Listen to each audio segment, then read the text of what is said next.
Hello friend, आप सभी का आपके अपने यूट्यूब चैनल ब्राइट बुद्धि में आप सभी का स्वागत है। तो हम आज इकाई 6 पढ़ेंगे, मानचित्र अध्ययन। यह उच्चावच निरूपण है। इससे पहले हमने अध्याय 5 तक कंप्लीट कर चुका हूं। अगर आप नहीं देखे हैं तो जाकर के प्लेलिस्ट में देख सकते हैं। ये हम SCERT Bihar board class 10th की भूगोल की बुक की हम यहाँ पे एनालिसिस कर रहे हैं।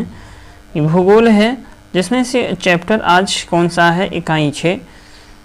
और अगर आप 5 तक नहीं देखे हैं तो प्लेलिस्ट में जा करके देख सकते हैं। तो चलिए शुरू करते हैं। उच्चावच निरूपण। आप सभी जानते हैं कि पृथ्वी पर विभिन्न प्रकार की भू आकृतियाँ पाई जाती हैं। इनमें से कुछ भू आकृतियों के नाम आप जानते हैं। इनमें शंक्वाकार पहाड़ी, पठार, बी आकार की घाटी, जलप्रपात, झील इत्यादि प्रमुख है। इन आकृतियों का मानचित्र पर निरूपण ही उच्चावच निरूपण कहलाता है। तो उच्चावच निरूपण क्या है? जलप्रपात, झील इत्यादि अर्थात इन्हीं आकृतियों को मानचित्र पर निरूपण अर्थात इन सभी आकृतियों को मानचित्र पर अगर दर्शा दिया जाता है तो यही उच्चावच निरूपण कहलाता है। दूसरों शब्दों में बात किया जाए तो उच्चावच निरूपण का तात्पर्य मानचित्रण की वो विधि जिसके द्वारा धरातल पर पाई जाने वाली त्रिविमीय आकृति का समतल सतह पर प्रदर्शन किया जाता है। अर्थात मानचित्र की वह विधि जिसके द्वारा धरातल पर पाई जाने वाली समस्त त्रिविमीय आकृति का किसी समतल पर प्रदर्शन कर दिया जाना या किसी समतल सतह पर दर्शाना ही उच्चावच निरूपण कहलाता है। पृथ्वी पर पाई जाने वाली सभी भू आकृतियों में लंबाई, चौड़ाई, ऊंचाई होती है, जिसके कारण ये त्रिआयामी होते हैं। तो यहाँ पर अभी शब्द आया था कि त्रिआयामी क्या है। तो जहाँ पर लंबाई, चौड़ाई, ऊंचाई ये तीनों आयाम पाए जाएंगे उसी को त्रिआयामी कहा जाता है।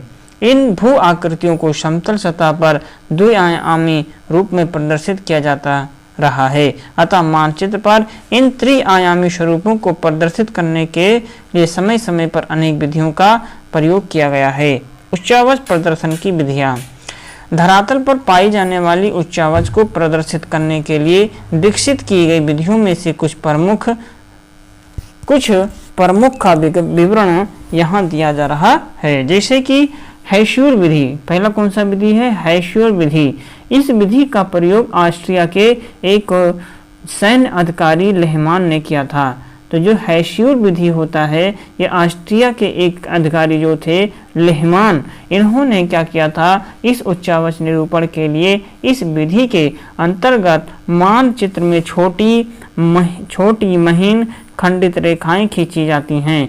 ये रेखाएं ढाल की दिशा अथवा जल बहने की दिशा में खींची जाती हैं। फलतः अधिक या तीव्र ढाल वाले भागों के पास इन रेखाओं को मोटी एवं गहरी कर दिया जाता है, जबकि मंद ढालों के लिए ये रेखाएं पतली एवं दूर दूर बनाई जाती हैं।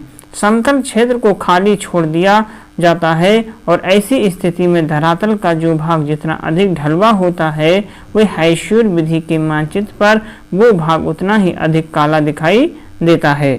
इस विधि से मानचित्र काफी आकर्षक सजीव दिखता है तथा इसमें ढाल जो होता है ये प्रणगतः का सही ज्ञान हो पाता, परंतु इस विधि से उच्चावच प्रदर्शित करने में काफी समय एवं मेहनत लगता है। अर्थात हैश्योर विधि के अंतर्गत कौन सी बातें हैं जो हम समझ सकते हैं कि यहाँ पर हैश्योर विधि का प्रयोग किया गया है। तो यहाँ पर सबसे बड़ी बात यह है कि इसमें जो अधिक या तीव्र ढाल वाले भागों के पास इन रेखाओं को मोटी गहरी कर दिया जाता, जबकि मंद ढाल के लिए रेखाएं पतली, ये जो रेखाएं होती हैं पतली एवं दूर दूर बनाई जाती हैं। समतल क्षेत्र को खाली छोड़ दिया जाता है और ऐसी स्थिति में धरातल का जो भाग जितना अधिक ढलवा होता है हैश्योर विधि के मानचित्र पर वो भाग उतना ही काला कर दिया जाता है। अर्थात उसको जो जितनी गहराई पर होगा उसे उतना ही शैडो या उसको काला कर दिया जाएगा, जिससे कि हमको उसे साफ साफ दिखाई दे कि हाँ कहाँ पे समतल है और कहाँ पर एकदम गहराई में या ढलवा स्थान पाया गया। ये ज़्यादा इम्पोर्टेंस है, आप इसे समझ सकते हैं। फिर है अगला पर्वतीय छायाकरण। पर्वतीय छायाकरण। पर्वतीय छायाकरण इस विधि के अंतर्गत उच्चावच प्रदर्शन के लिए भू आकृतियों पर उत्तर पश्चिम कोने पर ऊपर से प्रकाश पड़ने की कल्पना की जाती है। इसके कारण अंधेरे में पड़ने वाले हिस्से को या ढाल को गहरी आभा से भर देते हैं, जबकि प्रकाश वाले हिस्से या कम ढाल को हल्की आभा से या छोड़ भर देते हैं, फिर खाली भी छोड़ सकते हैं। इस विधि से पर्वतीय प्रदेशों के उच्चावच को प्रभावशाली ढंग से दिखाना संभव होता है, परंतु इन मानचित्रों से भी ढाल की मात्रा का सही ज्ञान नहीं हो पाता है। तल चिन्ह क्या है? वास्तविक सर्वेक्षण के द्वारा भवनों, पुलों, खंभों, पत्थरों जैसे अस्थायी वस्तुओं पर समुद्र तल से मापी गई ऊंचाई को प्रदर्शित करने वाले चिन्ह को तल चिन्ह कहा जाता है। मानचित्र पर ऐसे ऊंचाई को प्रदर्शित करने के लिए ऊंचाई फीट अथवा मीटर किसी एक इकाई में लिखा जाता है। जैसे अब जानेंगे हम स्थानिक ऊंचाई क्या है। स्थानिक ऊंचाई तल चिन्ह की सहायता से किसी स्थान विशेष की मापी गई ऊंचाई को स्थानिक ऊंचाई कहा जाता है। इस विधि में बिंदुओं के द्वारा मानचित्र में काफी विभिन्न स्थानों की ऊंचाई संख्या में लिख दिया जाता है। त्रिकोणमितीय स्टेशन का संबंध उन बिंदुओं से है जिनका उपयोग त्रिभुजन विधि या एक प्रकार का सर्वेक्षण के द्वारा सर्वेक्षण करते समय स्टेशन के रूप में हुआ था। मानचित्र पर त्रिभुज बना करके इसके बगल में धरातल की समुद्र तल से ऊंचाई लिख दी जाती है। अस्तर रंजन रंगीन मानचित्रों में रंगीन रंगों की विभिन्न आभाओं के द्वारा उच्चावच प्रदर्शन का एक मानक चिन्हित किया गया। एटलस एवं दीवार मानचित्रों में इस विधि का उपयोग आपने अवश्य ही देखा होगा। ऊंचाई में वृद्धि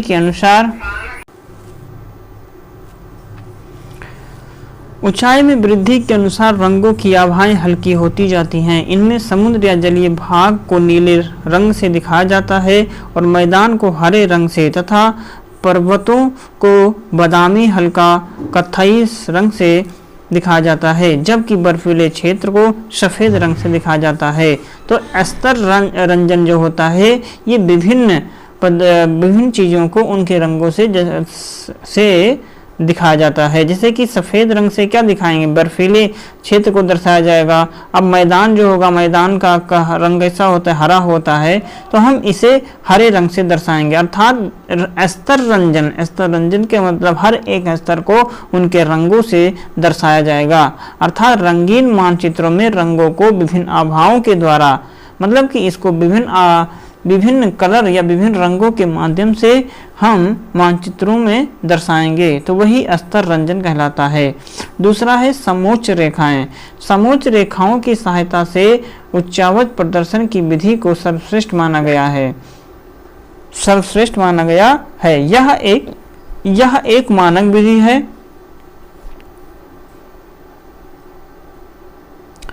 यह एक मानक विधि है। वस्तुतः समोच्च रेखाएं भूतल पर समुद्र जल थल से एक समान ऊंचाई वाले बिंदुओं स्थानों को मिलाकर के मानचित्र पर खींची जाने वाली काल्पनिक रेखाएं हैं। इन रेखाओं को क्षेत्र में संपन्न किए गए वास्तविक सर्वेक्षण के आधार पर खींचा जाता है।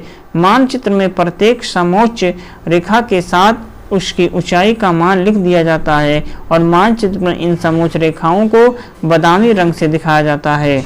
विभिन्न प्रकार के उच्चावच को प्रदर्शित करने के लिए समोच्च रेखाओं के खींचने या बनाने का प्रारूप अलग अलग होता है। एक समान ढाल को दिखाने के लिए समोच्च रेखाओं को समान दूरी पर खींचा जाता है। खड़ी ढाल को दिखाने के लिए समोच्च रेखाएं पास पास बनाई जाती हैं, जबकि मंद और ढाल के लिए इन रेखाओं को दूर दूर बनाया जाता है। जब किसी मानचित्र में अधिक ऊंचाई की समोच्च रेखाएं पास पास तथा कम ऊंचाई की समोच्च रेखाएं दूर दूर बनी होती हैं, तब ये समझना चाहिए कि इन समोच्च रेखाओं का समूह अवतल ढाल को प्रदर्शित कर रहा है। इसके विपरीत स्थिति उत्तल ढाल का प्रतिनिधित्व करती है। सीढ़ी नुमा ढाल के लिए दो समोच्च रेखाएं अंतराल खींची जाती हैं और इसी तरह अन्य अनेक भू आकृतियों को मानचित्र पर समोच्च रेखाओं के द्वारा दिखाया जाता है। समोच्च रेखाओं पर विभिन्न भू आकृतियों का प्रदर्शन क्या है? समोच्च रेखाओं पर विभिन्न भू आकृतियों का प्रदर्शन।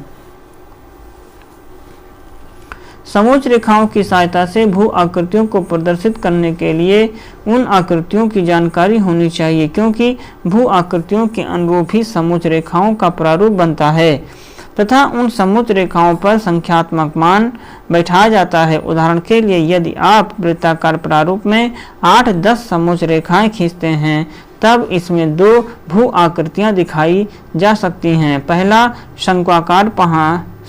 जो है शंक्वाकार पहाड़ी एवं दूसरा झील, परंतु इन दोनों भू आकृतियों में समोच्च रेखाओं का मान ऊंचाई के अनुसार जो है अलग अलग होता है। शंक्वाकार पहाड़ी के लिए बनाए जाने वाले समोच्च रेखाओं का मान बाहर से अंदर की ओर बढ़ता हुआ होता है, यानी कि अधिक ऊंचाई वाले समोच्च रेखा के अंदर की ओर होती है।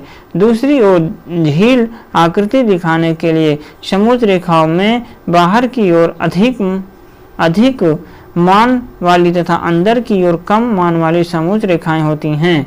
कहने का तात्पर्य यह है कि समोच्च रेखाओं पर भू आकृति प्रदर्शित करते समय उन रेखाओं के मान अच्छी तरह समझकर लिखने चाहिए। समोच्च रेखाएं मानचित्र पर अनुभाग रेखा खींचने के बाद पार्श्व चित्र बनाया गया है। इस पार्श्व चित्र की सहायता से संबंधित भू आकृतियों को स्पष्ट समझा जा सकता है। तो ये शंक्वाकार पहाड़ी है। कौन सा? शंक्वाकार पहाड़ी आप देख सकते हैं।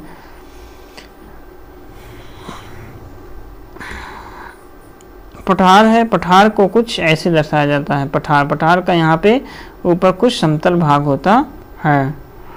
तो सबसे पहले पर्वत स्तर पर पाई जाने वाली वह आकृति जिसका आधार काफी चौड़ा एवं शिखर काफी पतला अथवा नुकीला होता है। आसपास की स्थलाकृति में ये पर्याप्त ऊंची उठी हुई होती हैं। इसका रूप शंक्वाकार या शंकुनुमा होता है। ज्वालामुखी से निर्मित पहाड़ी शंकु आकृति की होती है। शंक्वाकार पहाड़ी की समोच्च रेखाओं को लगभग वृत्ताकार रूप में बनाया जाता है। बाहर से अंदर की ओर वृत्तों का आकार छोटा होता जाता है और बीच में सर्वाधिक ऊंचाई वाला वृत्त होता है और बाहर से अंदर की ओर सर्वोच्च रेखाओं का मान क्रमशः बढ़ता जाता है। पठार क्या है? पठार जो होता है ये पठार धरातल पर पाई जाने वाली ऐसी आकृति है जिसका आधार और शिखर दोनों चौड़ा एवं विस्तृत होता है, परंतु इसका विस्तृत रेखा ऊबड़ खाबड़ होता है। परिणाम स्वरूप पठारी भाग को दिखाने के लिए सर्वोच्च रेखाओं को लगभग लंबाकार आकृति में बनाते हैं और प्रत्येक समोच्च रेखा बंद आकृति में बनाया जाता है। इसका मध्यवर्ती समोच्च रेखा भी पर्याप्त चौड़ा बनाया जाता है। जलप्रपात क्या है? जब किसी नदी का जल अपनी घाटी से गुजरने के दौरान ऊपर से नीचे की ओर तीव्र ढाल पर अकस्मात गिरता है तब इसे जलप्रपात कहा जाता है। इस आकृति को दिखाने के लिए खड़ी ढाल के पास कई समोच्च रेखाओं को एक स्थान पर मिला दिया जाता है तथा शेष रेखाओं को ढाल के अनुरूप बनाया जाता है। वी आकार की घाटी क्या है? इस प्रकार की घाटी का निर्माण नदी के द्वारा किया जाता है। बी आकार की घाटी का निर्माण नदी के द्वारा उसके युवावस्था में किया जाता है। इस आकृति को प्रदर्शित करने के लिए समोच्च रेखाओं को अंग्रेजी के वी अक्षर की उल्टी आकृति बनाई जाती है, जिसमें कि समोच्च रेखाओं का मान बाहर से अंदर की ओर क्रमशः घटता जाता है। इसी के साथ यह अध्याय समाप्त होता है। उच्चावच प्रदर्शन करने के लिए हाइशूर विधि का प्रयोग किसने किया था? तो हाइशूर विधि का प्रयोग सर्वप्रथम किसके द्वारा किया गया? तो यहाँ पर हाइशूर विधि है ऑस्ट्रिया के एक सैन्य अधिकारी थे, लेहमान ने किया था। किसने किया था? तो ये लेहमान नामक वैज्ञानिक थे, इन्हीं के द्वारा किया गया था। लेहमान ने किया था। लेहमान पर्वतीय छायाकरण विधि में भू आकृतियों पर किस दिशा के प्रकाश पड़ने की कल्पना की जाती है? पर्वतीय छायाकरण विधि में भू आकृतियों पर किस दिशा से प्रकाश पड़ने की कल्पना की जाती है?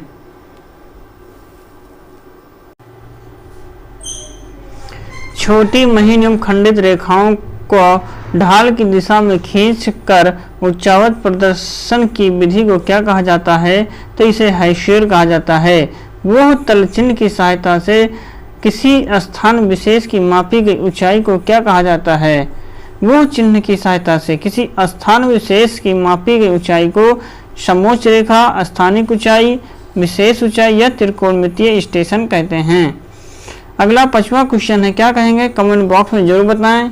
और अगर अस्तर रंजन विधि के अंतर्गत मानचित्रों में नीले रंग से किस भाग को दिखाया जाता है?